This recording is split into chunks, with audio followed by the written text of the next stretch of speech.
Bom dia a todos, eu sou a Malu Pereira e nós estamos iniciando mais um episódio do Café com a Safrasul. Hoje o nosso assunto é manejo de pastagem. Influencia na sanidade dos animais? E quem vai conversar com a gente sobre isso agora é o Walker Ricart. Walker, seja muito bem-vindo novamente ao Café com a Safrasul. Novamente agradeço a oportunidade. Um bom dia, Maria Luísa. Bom dia a todos vocês que estão nos assistindo.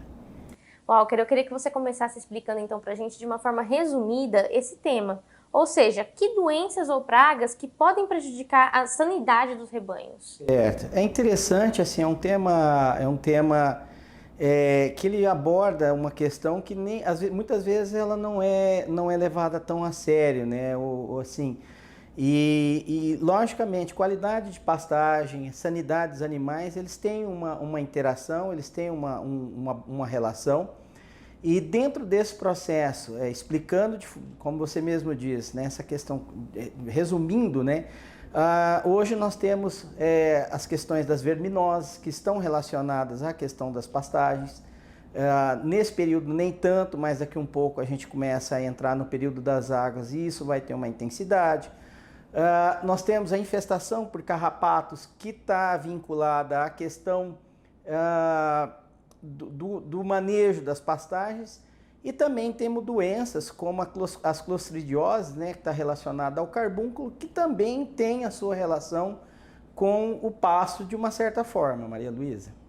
Beleza, Walker, você comentou um pouquinho então sobre as verminoses, sobre os carrapatos e as clostridioses, isso mesmo? Exato. Eu queria que você falasse um pouquinho pra gente sobre cada um desses agentes. Certo, então vamos começar então pelas verminoses. De que forma que as verminoses têm relação com a questão do pasto, né? Ou como que o pasto se relaciona com a infestação por esses eumintos, né? Então, muitas vezes eles são eliminados pelas fezes, né? O animal, acontece muito também onde tem uma movimentação grande de animais, onde eu tenho uma compra em demasia, né? Chegam animais de fora da propriedade e muitas vezes os animais vêm infectados.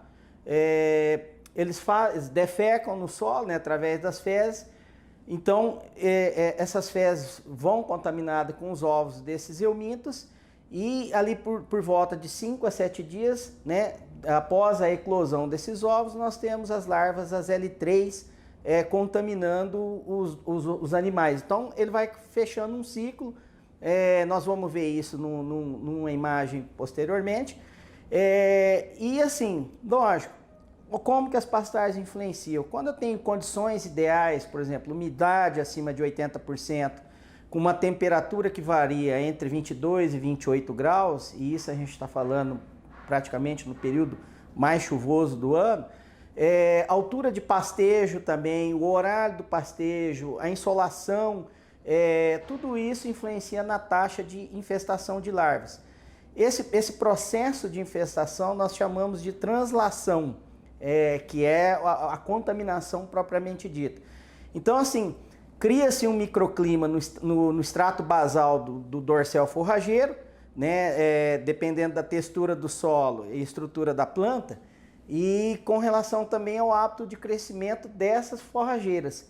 Isso tudo vai contribuir para o desenvolvimento das larvas e também para a disponibilidade dessas larvas, onde o animal vai estar, né, no processo do pastejo, vai estar se contaminando, vamos dizer assim.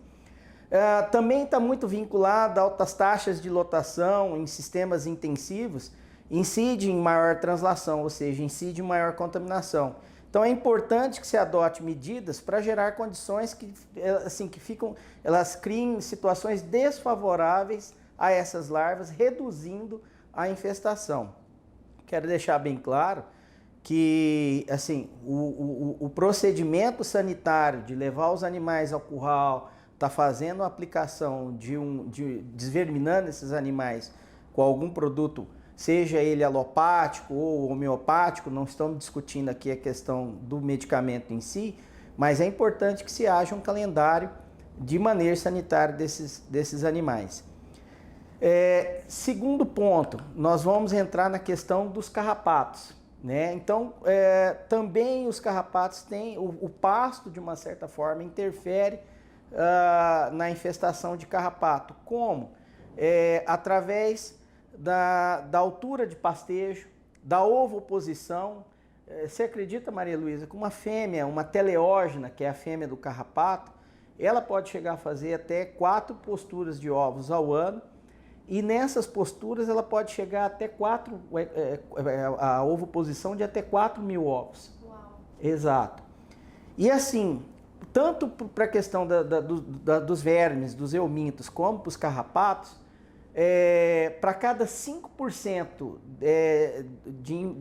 desses, vamos falar, para cada 5% de carrapato que eu vejo no animal, 95 está no solo.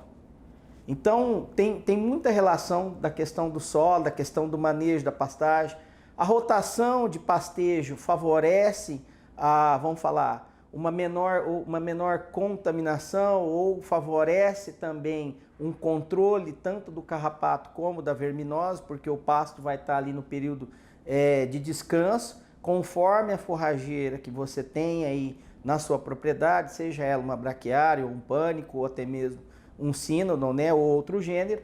Então, assim, é muito importante que se respeite a altura de entrada e a altura de saída. É importante que haja luminosidade na base da planta, isso a gente está falando na questão dos vermes, mas também é importante a luminosidade tem uma certa interferência na questão da contaminação também, e aí a rotação, a altura de planta com a relação à infestação de carrapatos. Também é importante que se faça o controle sanitário desses animais, seja no período da vacinação ou em qualquer outro momento.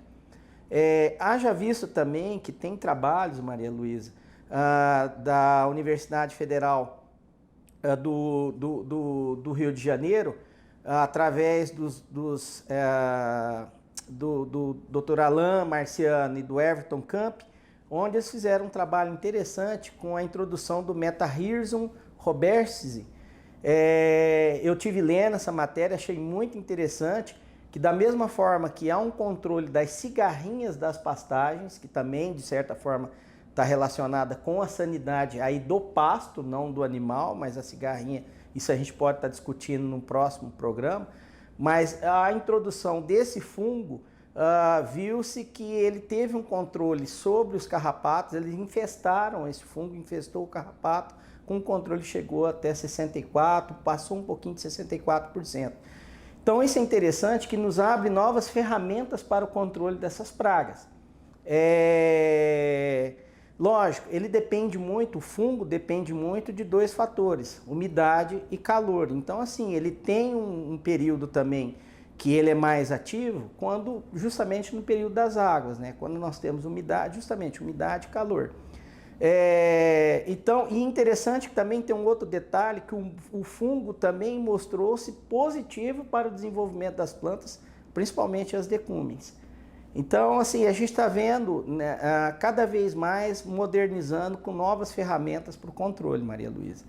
Falando um pouquinho da clostridiose, como que é a interferência, a relação pasto-animal?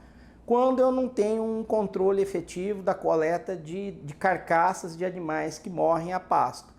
Então fica o esqueleto, né, fica ali os ossos depositados no pasto, e principalmente no período das chuvas, porque a bactéria do Clostridium ela fica instalada no interior do osso, no tutano do osso, ela tem uma forma de vida anaeróbica. Mas quando essa carcaça ela entra em contato com a água ou entra em contato com um ambiente úmido, encharcado, vamos falar, a liberação a liberação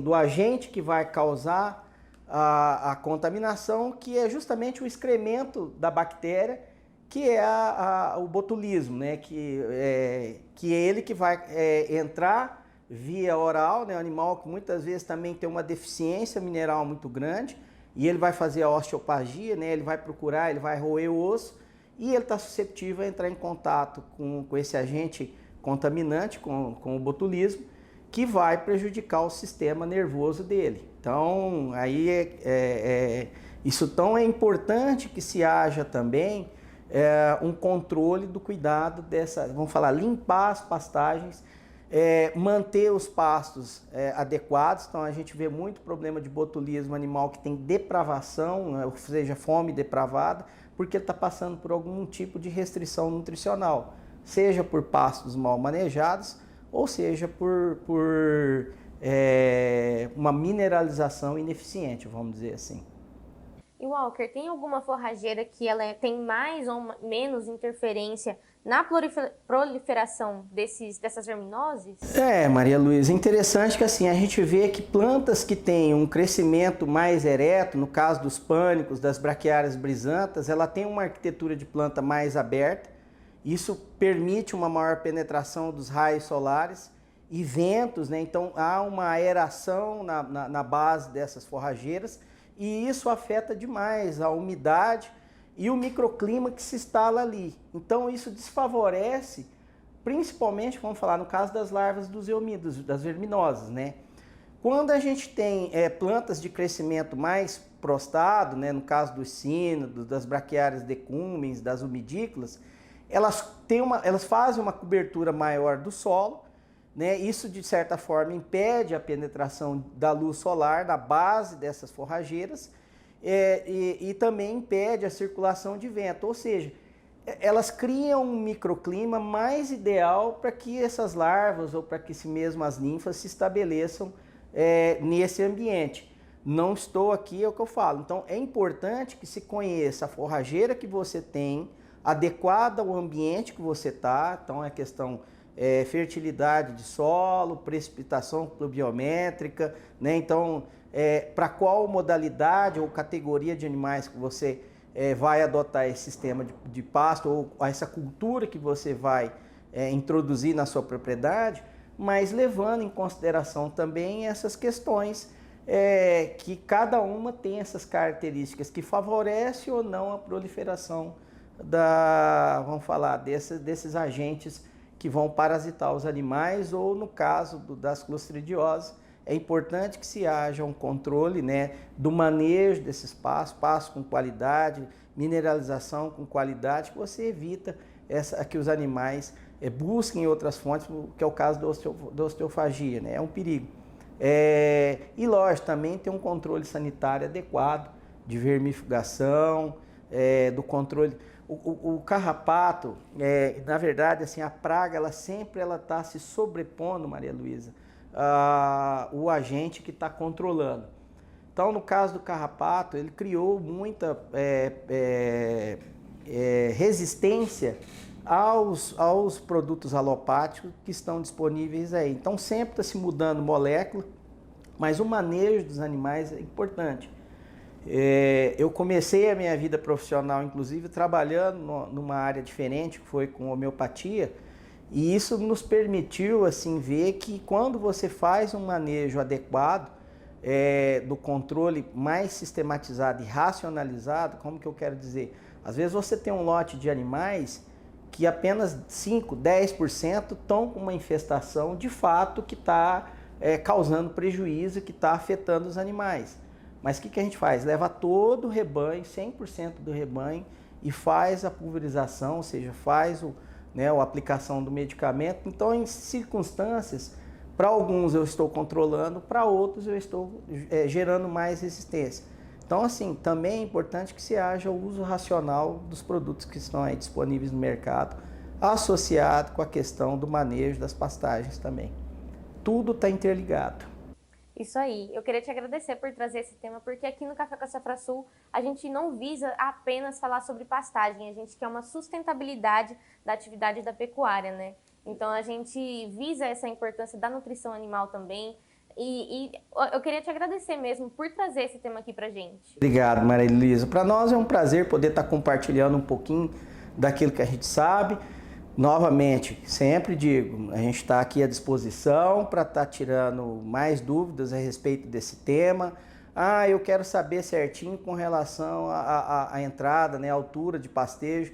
Temos aí os colegas da área da agronomia que estão aí à disposição para estar tirando, né, sanando eventuais dúvidas no tocante das forrageiras.